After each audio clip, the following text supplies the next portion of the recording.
Well, welcome to another Friday night. Over the last while, we've been looking at different types of trauma. We started with betrayal trauma, then we did neglect trauma, then political trauma, then war trauma.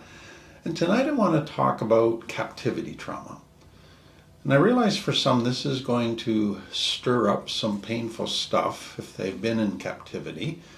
But I really want you to think about it maybe beyond how we would normally think of captivity trauma. And I want you to begin to see that it's a lot more common than we think.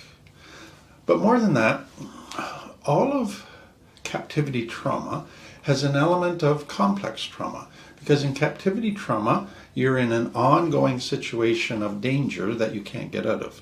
And so that constitutes complex trauma. And so captivity trauma is a form of complex trauma. But then I want you to flip that and look at it that for a child in complex trauma in their home, that's actually a form of captivity trauma because the child is too small to fight back or flight, run away. They're too small to fix the problem, to resolve it, to meet their needs. So they're kind of captive to a situation they can't escape. And so complex trauma to children in a home where there's an abuse or neglect is actually a type of captivity trauma. And so I think what's important as we move into this subject is to understand that our normal tendency when we think of captivity trauma is to think of somebody that's held captive through being behind bars, being in chains, being locked up. So there's kind of a physical, restrictive thing that keeps them captive. But to really understand captivity trauma, you need to understand that there's another type of way to hold people captive that's not through physical bars or chains, it's through psychological bars that are created. They're invisible bars. Nobody can see them, but yet the person feels they can't escape. They're held captive through this psychological means. And that's sadly very damaging, and it's very common, but it's so important to understand that that's a key piece to captivity trauma. So let me begin just by giving you some different types of captivity trauma. So a person who's in jail, in prison, they're held captive, and it could be for years and years. Does that take an effect, a toll on them? A person in a soldier in a prisoner of war camp, who's a prisoner of war, who's tortured, deprived of food, who's interrogated, who can't escape without being shot. All of those things, captivity trauma. You look at the years of people held in slavery. That was a form of captivity trauma. You look at today where people get kidnapped and then people who are held hostage. That's captivity trauma. But then you take it into the whole world of sex and human trafficking. And so women who are held in a brothel, women or men who are pimped out, those who are seduced and then humanly trafficked into work, to sex, to all kinds of different things. But that's a huge form of captivity trauma in our world today. But then you get a woman or a man who's being stalked. So it's either a former lover who's stalking them, who's a predator, or it's somebody that's very interested in them and who's stalking them is a predator. That's a form of captivity trauma. Many people today in domestic violence are basically in captivity trauma. If they were to try to get out of that relationship, they would get beaten, they would have terrible things happen, they live in constant fear. That's captivity trauma, just being in a domestic violence type of situation. Then we can go in the direction of kids that get into gangs, and then once they realize kind of what goes on in the gangs or in organized crime and the cruelty and how people are being killed and hurt, and they want to get out, but they can't. They're held captive within that gang. And then within that whole organized crime gang thing, one of the things that they do as a tactics to get money is blackmail, extortion of people. And so they go to a store, and unless you pay us so much a month, we're going to destroy your store. And so those people who are being blackmailed, those people who are victims of extortion, now they have a type of captivity trauma. They can't escape that constant abuse of authority in their life. Then we can go a little different direction with it. There's people today in our world that are being born into totalitarian states that are ruled by authoritarian dictators, and so they have no rights. They can't challenge anything. If they don't do exactly what they're told, they get thrown into jail. They have bad things happen to them. So they have a certain amount of freedom, but they're held captive within their own country. And then, even more subtle than that, women who are born into rigid patriarchal societies where they have certain roles that unless they live according to those roles and comply with them, they are going to get all kinds of pressure and pain trying to get them to conform to those roles. And so they're held captive within a culture that isn't allowing them to be who they are, and they're getting persecution because of it. And beyond that, you get honor cultures, shame-based cultures, where unless you make the leader of the family look good, unless you cover for them, unless you do what they want, you're in trouble. And so you're held captive by that honor system within that family. And then another direction is some people get drawn into religious things that end up being cults. And once they try to get out of that cult, that is so difficult for them. And so they're actually held captive by this cult that they're in. And then a final one, which is maybe the most subtle of them, but it's, if you look at some of the celebrities today who are being constantly dogged by paparazzi. They can't go outside of their home. They can't go to the corner store without being flocked by paparazzi and all of that. And so they're captive to this system that has been created. So all kinds of different ways that people can be in captivity is what I want you to see. And so I would suspect that some of you can relate to at least one of those things. And you can see that some on the surface seem more severe than others, but all of them over time take their toll. All of them have a very negative effect. So let me come to, how does a person end up in captivity? And there's 5 actually different ways that you can end up in captivity. So you can be born into a complex trauma family. So you're born into a place where you can't fight or flight. You can be born into a family that's already in a cult or a religious cult type of thing. You can be born into a culture or totalitarian country. And so it's not like you chose any of it. You're just born into a place where you're already a captive. The second is you can do crime and then get arrested, and then you end up in jail in captivity. The third is you can get attacked and kidnapped, taken hostage. In war, you're attacked. And so in that hostile place, you're enforced, you get a bag put over your head, pushed into the back of a van and taken. It's a very hostile situation, but you're just captured. The fourth one is extremely common, and that's where people are enticed into it. They're deceived into it.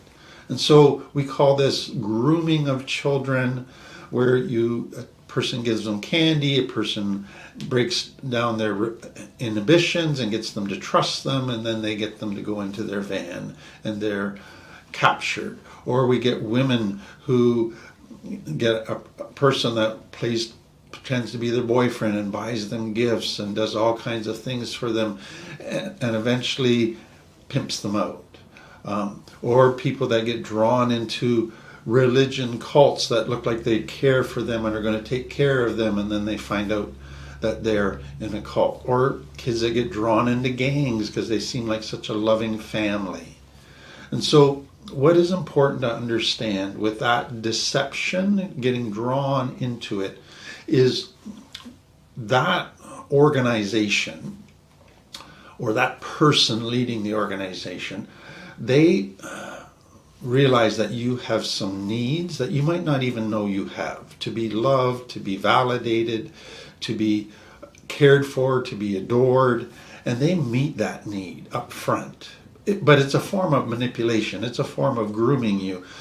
But they know that if they meet those 12 needs, they can get you to trust them. They can get you to want to be part of what they have. And so through that very subtle misuse of love, they draw you in and capture you. And then the final one, and sadly it's a common one today in our world, is that sometimes families who are extremely poor, their only way of getting money is to sell their children into captivity. And so that is happening very commonly. So 5 different ways that people end up in captivity, none of them technically they're choosing. The grooming one, you could make a case that it's their choosing, but actually they're being deceived into it, and they're not even aware of their deep longings and needs that are driving them and making them vulnerable to it. Once a person is in captivity, now the people that are the perpetrators, they now have to keep you in captivity. So they got to enforce something that enables them to keep you in captivity. And so this is where they could put you behind bars, and some do, but this is where they've learned that psychological bars are much more effective. And so most captors begin a process of psychological domination, psychological control over you, that's going to take months and even years, but eventually will gain them to have get them to a place where they have total control over you. And that is what we're going to talk about now.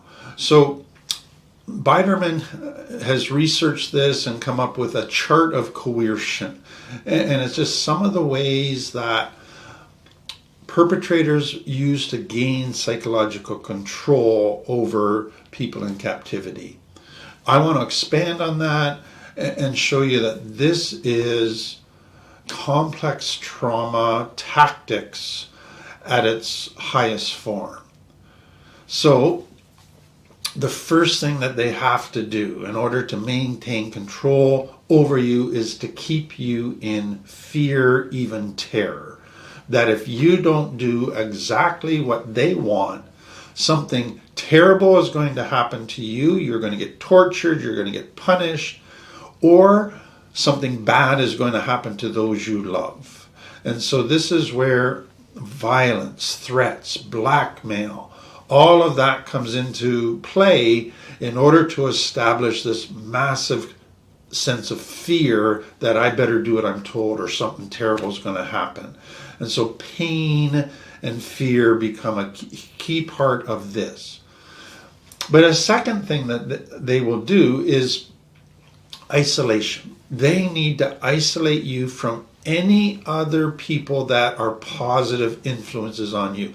Any other people that would influence your thinking differently from what they want to do and how they want to influence you. So they will separate you from friends, separate you from family. And that's where an abusive partner in a relationship will cut you off gradually from friends and family. And they will say negative things about all of those people and point out all of their flaws to get you to begin to doubt them and look down on them and not see them as positive people in your life. So that isolation piece is a key piece in beginning to strengthen their control over you, because now you are only listening to them, not to anybody else.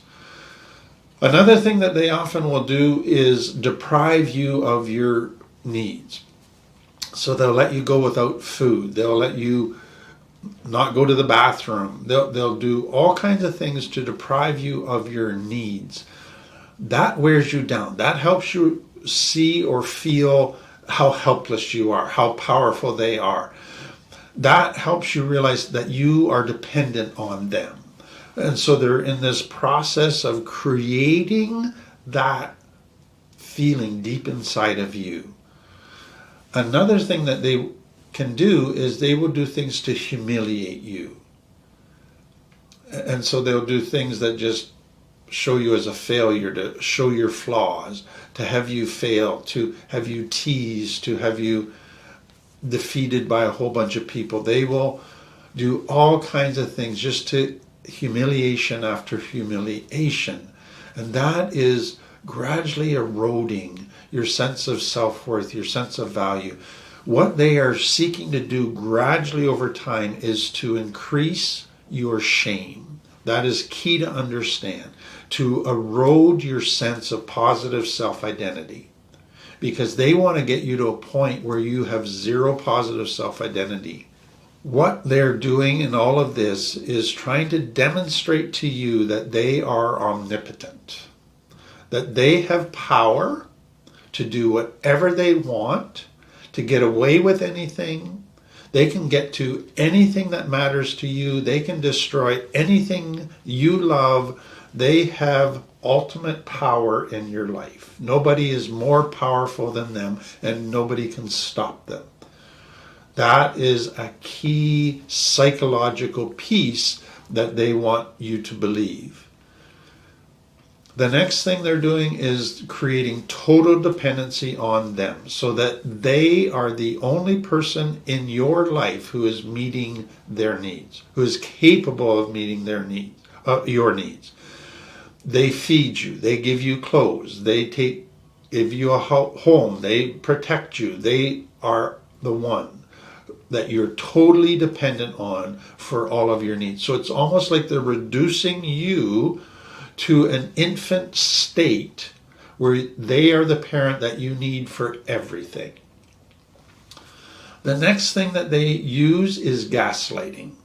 And so this is where they will seek to stop you from thinking, trusting your own thoughts, and trusting your own perception of life. And so every time you give a thought, every time you give a perception, they will seek to disprove it. They will seek to show that it's wrong, that it's foolish, that their perception is the only one that's right. And so they're getting you so you no longer trust yourself, your perception, your thinking, but you trust them for all of that stuff. So they're again eroding your confidence in yourself. They're creating deeper shame and greater dependency on them. Part of what they do with this gaslighting is what's called the monopolization of perception. So they control what information you receive. So whether you can watch the news, whether you watch TV, whether you can read a newspaper, what information about the outside world that gets to you comes through them. And so they only tell you what they want you to hear, what will influence you to do what they want. And if you ask questions, they won't answer those questions about the outside world, about things. They will only tell you what you need to do right now to stay happy, to be successful in not getting hurt anymore. Another thing that they will often do is take away from you and make you sacrifice things that are very precious to you. So you might have a bracelet or a necklace that reminds you of your daughter or was a gift from your grandmother. They take those things from you, anything that you are attached to from your former life. They break those attachments. They take them away so that you're not able to have them help you remain attached to that former life. What you can see is they are creating a deeper and deeper sense of helplessness in you. You're helpless to meet your own needs. You're helpless to think clearly. You're helpless to perceive life accurately. But then, if you try to escape, you don't succeed. And so multiple attempts to escape fail. So you're helpless there. If you try to talk them into letting you escape, to be reasonable with them, those fail. And so you have this growing sense of helplessness that is developing. That doesn't matter what you attempt, what you do, you're not going to succeed. The next thing they do is indoctrination, brainwashing. They tell you distorted truths that seem like the truth. They tell you things that have bits of truth, but lots of lies as part of it. But because of your situation, because you're cut off from others, because you've been gaslit and you're doubting your own perception, you are believing these indoctrination, brainwashing things. You're doing mental gymnastics to make them fit because you know if you believe them, then you're not going to get punished. If you challenge them, you're going to get punished. And so this indoctrination process is gradually taking place. Another thing that they will do is force you to engage in illegal activities. So get you to sell drugs, get you to steal, get you to hurt somebody. And part of what they're doing that for is really two things. Number one is now it gives them increased leverage over you. Now they've got something they can use against you. So if you ever escape, they can put it out to the cops that you did this and then you will get caught. Or the other thing that they're doing is they're making you complicit in their crimes so that you feel you're no better than them, so that you feel that even if you did escape, you're going to get in trouble. And so they're creating in you this false guilt that I must be just as bad as them. I'm doing terrible things. I'm a terrible person. So that's another thing. So let me just say again, this is happening over a long period of time. This is a gradual step-by-step erosion process. That's what I want you to see. Where your sense of self and your self-will, your initiation, your standing up for yourself, your valuing yourself is all being eroded. But what's being strengthened is that they're all powerful, that they know everything, that you can't escape, that you are dependent on them. So they are growing bigger, you are growing smaller. That is the process that is gradually taking place. Now there's another thing that is happening that has a psychological effect on people who are captive, and that's when the perpetrator is inconsistent in their behavior, so that the victim doesn't know what to expect on any given day. So one day the perpetrator is very nice, and they talk to them and they give them nice things. The next day they're cruel and they hurt them. And so the victim is always on guard.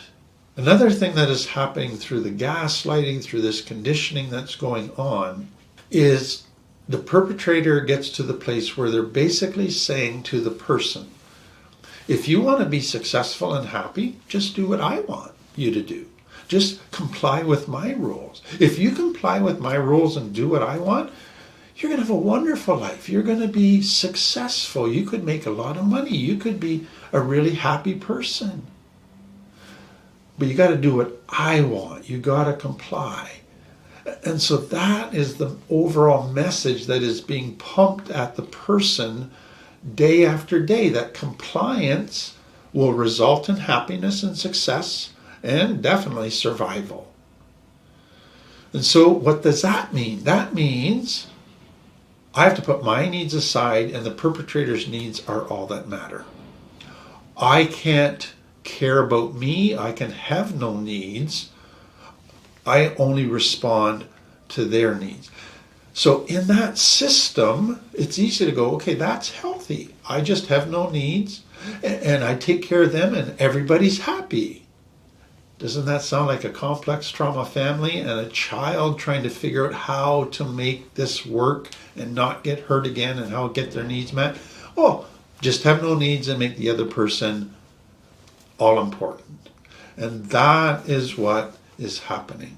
So again, I hope what you realize is that in captivity trauma, to gain this psychological control, to build these psychological bars to the prison, can take months and years. And the perpetrator has to do a whole bunch of small little steps that gradually build this psychological prison. But it happens. And once that person comes to this place of compliance, yes, this is what I need to do, is just be compliant.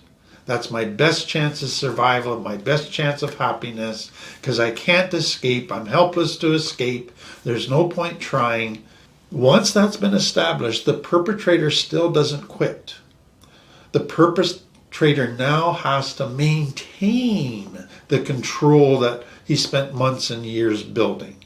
And so some of the things that the perpetrator will do to maintain control is that every once in a while, they will challenge the victim to prove their loyalty. So they will accuse them, oh, you're thinking of leaving, you're thinking of escaping, or you don't really love me, or you don't really value what we do here. You're starting to flirt with other people. And all of a sudden the person goes, no, that's not true. They're afraid of getting hurt or punished again. And so they'll go, well, prove your loyalty. And so the person will go out and commit another crime, do something else, just to prove their loyalty. So that deepens the psychological bars. Another thing that happens is when a person's been deprived and their needs not met, and then all of a sudden the perpetrator meets their needs and cares for them and gives gifts and is super sweet to them for a little while, it can create a gratitude for the perpetrator. It can cause the victim to appreciate the kindness of the perpetrator. That deepens bars, and we're going to talk about that in a little bit.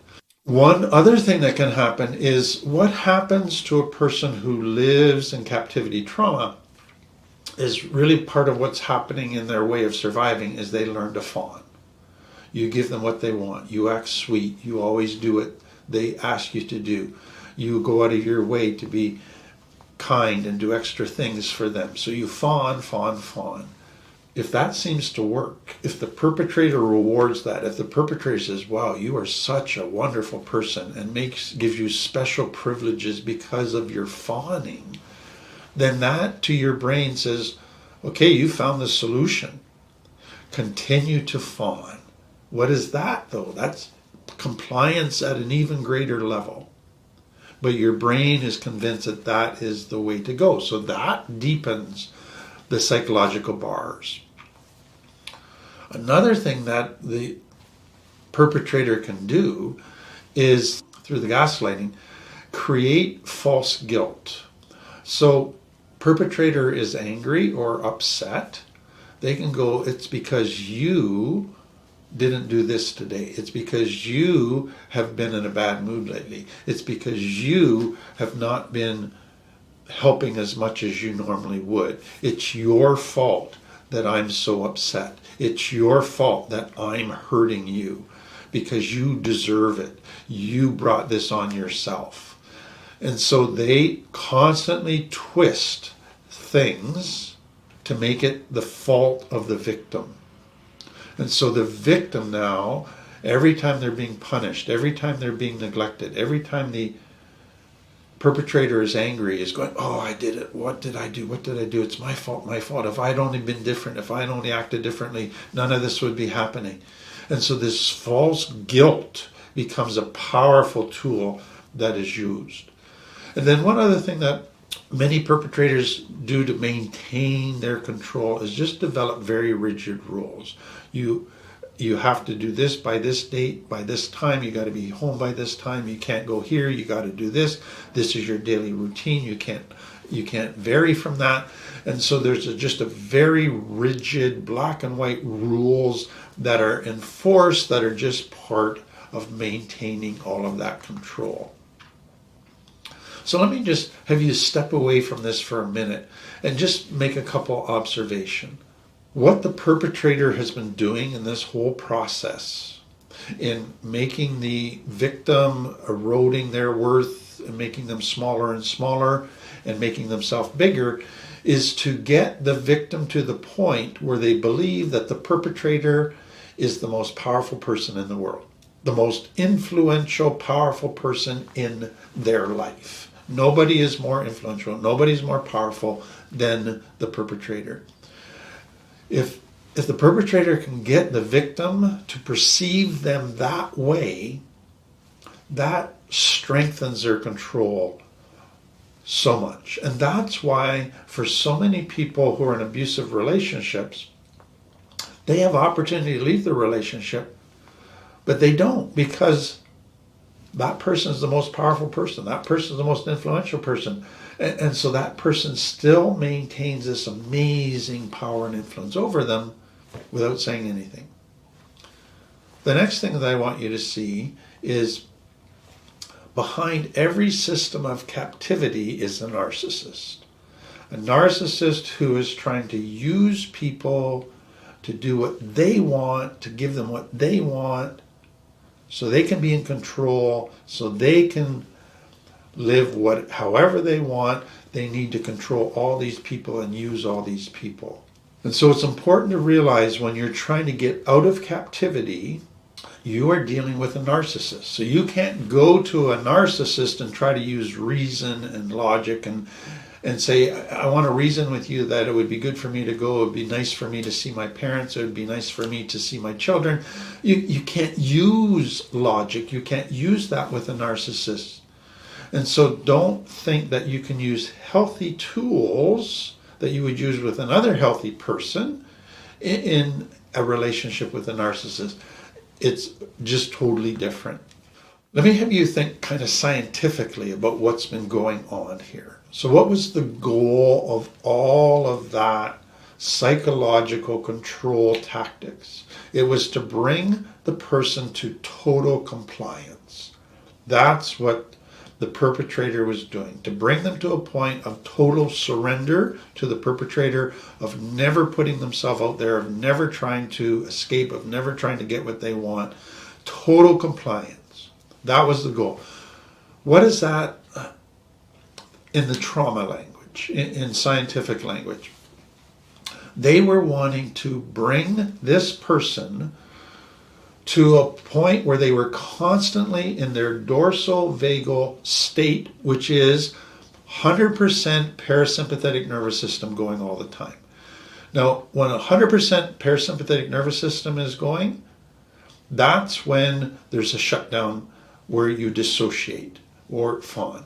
That is what is taking place. Opioids are released because the person knows I can't escape, so I just need to shut down and retreat into an internal world because I can't escape in the external world, and I need to not feel pain, so I need opioids. So that is what is happening in the person's body. So they basically are creating a type of complex trauma that is so severe that fight or flight is no longer options. You're only left with freeze, dissociation, or fawn, which is a form of dissociation. And that is the goal of perpetrators who hold people in captivity, is to bring people to the place where they only have dissociation and fawning as their only options to survive. And then maintain that. And so that can take years and years to get people there. But once they attain that goal and they have people in that dorsal-vagal state where their parasympathetic nervous system has taken over 100% and they are in freeze or fawn mode, they've succeeded. And it is so hard for people to then break out of that. But let me have you think about it from the victim's perspective. What does it require of a victim to go to this dorsal vagal state where it's freeze or fawn?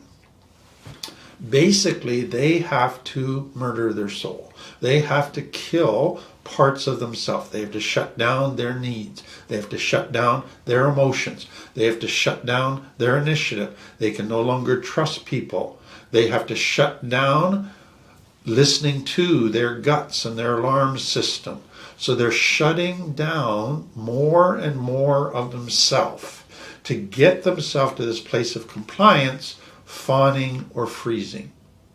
And so what happens for many people in captivity is they go to this dissociative place as their only way of surviving that. And part of that is they retreat into an internal world. And many develop rich internal worlds of fantasy, of just creating this whole new world inside of themselves, where they live, where they feel safe. And for many, they come into that with amazing artistic ability, amazing creative abilities that way. But that is what is happening internally in people in captivity trauma. So let me come back to this area where people who are the victims, the captives, actually begin to appreciate the perpetrators. So this is known as Stockholm syndrome. And it was noticed a number of years ago when people were held in a bank hostage situation, is that some of the hostages began to actually develop positive feelings for their perpetrators. So we know it's a way of survival. We know it's a psychological thing that takes place in extreme abuse situations. But what is happening is the victim is forming a psychological connection to their captors and actually begins to feel sorry for them. They hear about why the perpetrator is doing what they're doing and how hard their life is, and that they needed to kidnap somebody and demand ransom because their life is so terrible. And they begin to feel sorry for them. And then as they listen to their captors rant and go on and do their indoctrination stuff, they start to believe them and go, yeah, I kind of agree with them. Yeah, I kind of feel the same way about that. And before you know it, they're starting to identify with the beliefs and the feelings of their captors and the cause that their captor is in. And so there's this stuff going on inside them. They don't see how it's quite distorted, but they can connect to many things. And they want to hang on to that connection because it seems to help their captors feel better about them. That then can lead to, they start having negative feelings towards the police, towards authority figures in society, just like their captors do. And so when they actually end up escaping, sometimes they won't report them to the police or give testimony because they've still sympathetic to their captors and they don't like the police. And so what they found through research is about 8% of people who are in captivity end up with this. And it's significant. I would take it even further that for many people from complex trauma who grow up in families of abuse, they end up with this, we just call it loyalty. I'm not going to say anything bad about my parents. I'm not going to blame them for anything. That's kind of the Stockholm syndrome as well. Some people ask if this is a form of trauma bonding. It is in a sense. Now, true trauma bonding goes both ways. Both people have trauma and they both feel a connection to the other. This is a one-way type of trauma bonding. Only the victim feels an attachment, connection to the perpetrator, but not the other way around. It's really important to understand that people with captivity trauma, because it takes years to take its toll, it takes a lot to come out of it. It has long-lasting effects. And they have done studies 40 years after people who were prisoners of war for years were released. They still are struggling with things that came out of that captivity. And so it takes its toll for a long time into the future. And that's really important to understand, because there's two things that come out of that.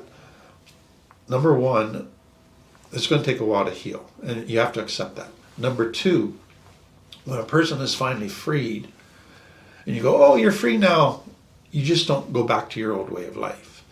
You have huge troubles adjusting to freedom. And it's really important for family to understand that, and for you to understand that. It's going to take time to begin to function properly again.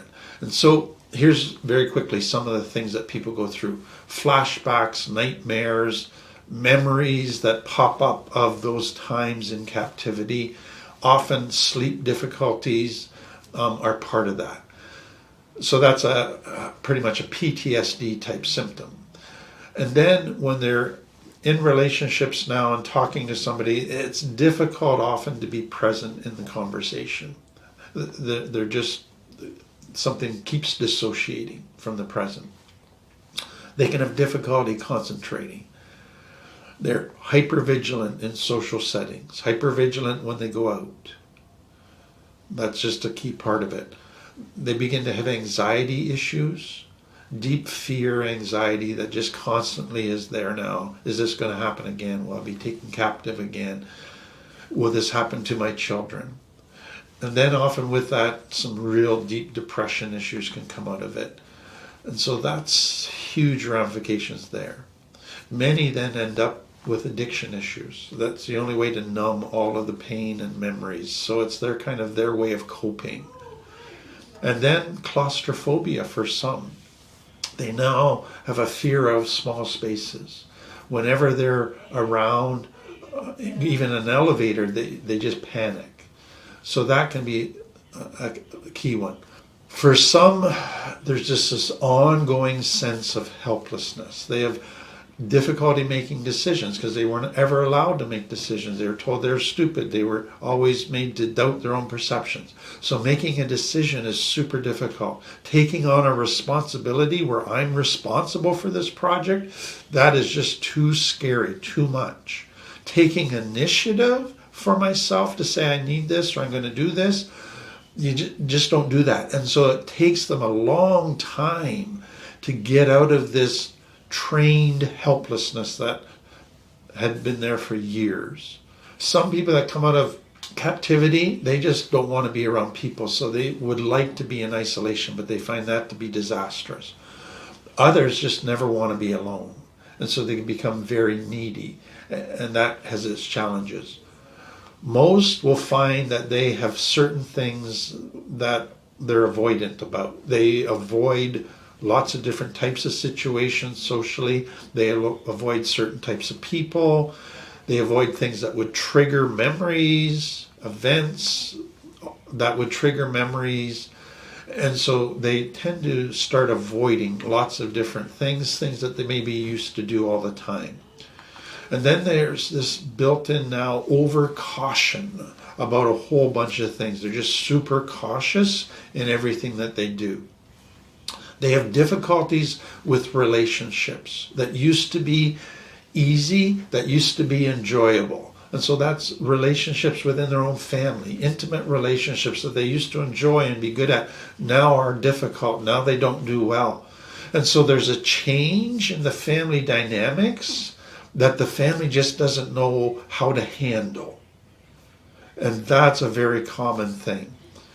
Many come out of it and they have their whole way of thinking has changed. Their belief systems about themselves, about life have changed.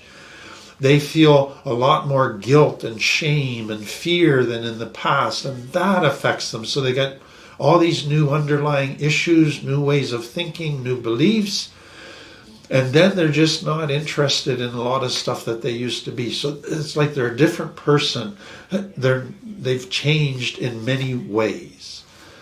Some have physical health problems besides mental health. So if they were in a place where they had poor food, wasn't nutritious, or they were starved, or they were tortured, they can have health problems that come out of that. Some, for years, they feel confused about life. They just feel confused about what to believe anymore at a very deep level. Some struggle with guilt for years. Guilt that they developed a bond with their captor who was a cruel narcissist. That they somehow brought their captivity on themselves. That they said negative things about their captor. That they survived captivity and others didn't. That they did stuff while they were in captivity that they knew was wrong. And so guilt can just plague them for years.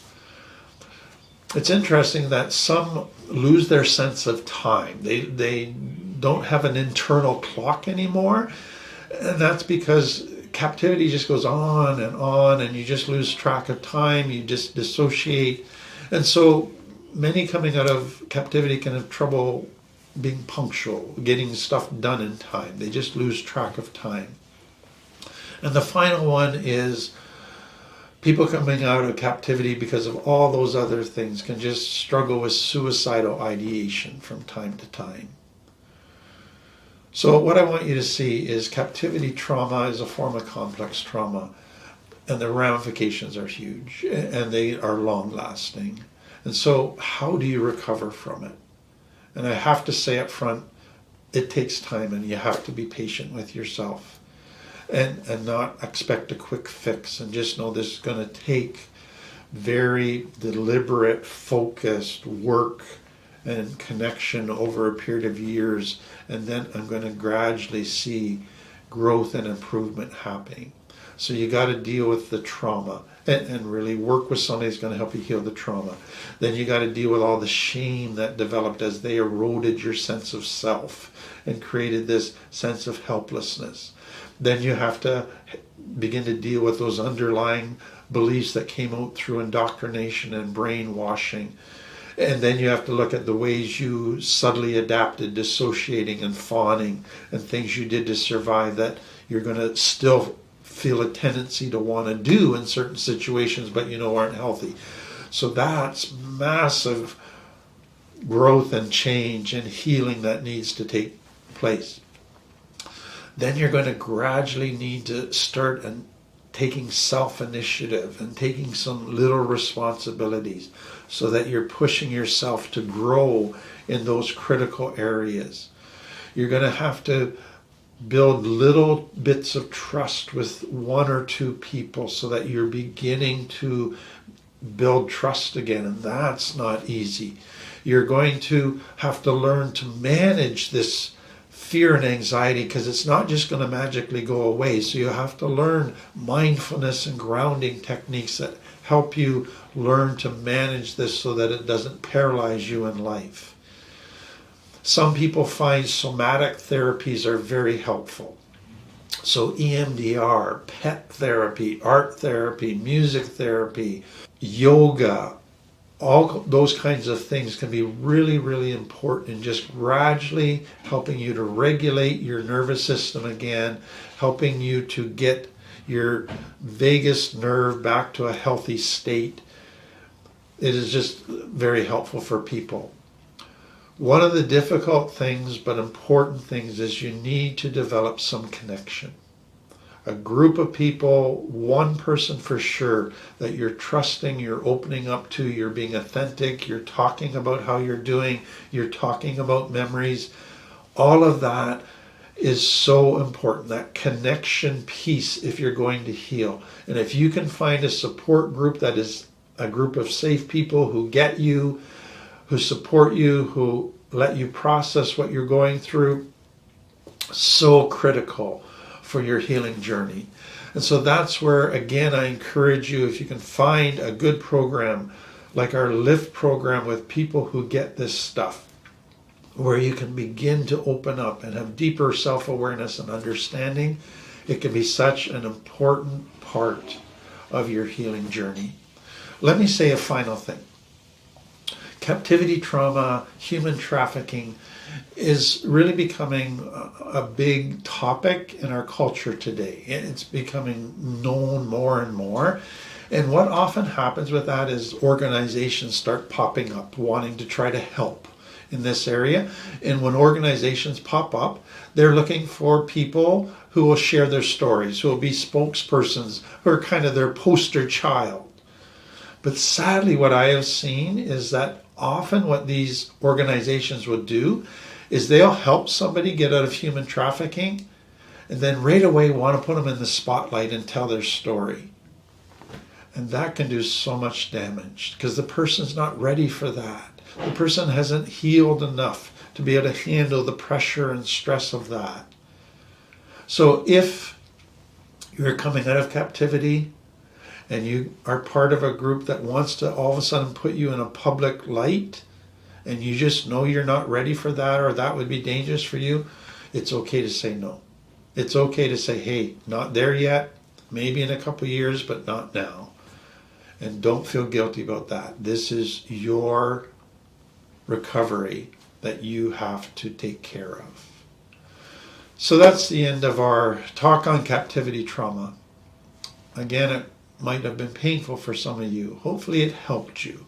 Hopefully it gave you greater understanding and insight into it and some tools for healing from it or in being able to help somebody else. It's the end of our Friday night. I hope you have a great weekend.